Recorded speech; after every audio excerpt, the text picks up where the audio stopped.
স্ত্রীকে কখনো মা বাপ সন্তান সন্ততির সামনে কোনো ভুল ত্রুটি হলে শাসন করবেন না। একা নিয়ে বুকে জড়িয়ে ধরে তার সমস্ত নেক কাজের স্বীকৃতি দিয়ে তারপরে বলবো যে এরকম একটা বিষয় আমি দুঃখ পাই নাই, তবে আমি চাই যে এটা তুমি কারেকশন করে নাও এবং আমি আল্লাহর দরবারে তোমার জন্য দোয়া করব। মাথায় হাত রেখে একটু দোয়া করে দেন। এর চাইতে বড় আর কোনো শাসন হয় না। কিন্তু আপনি যদি মাকে খুশি করতে গিয়ে মায়ের সামনে তাকে ধমক দেন, তার ব্যক্তিত্বের উপর আপনি তীর ছুঁড়েছেন, আঘাত দিয়েছেন, সে ফুঁসে উঠবে।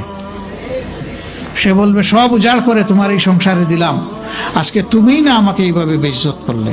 সে মানুষ তো, তার মানবিক রিয়াকশন হবে। কাজ করবো না আমরা কেউ। আমাদের জীবনের অংশ, আমাদের হাড়ের অংশ, আমাদের কলিজার অংশকে আমরা সেইভাবে সম্মান দিব ইনশাআল্লাহ।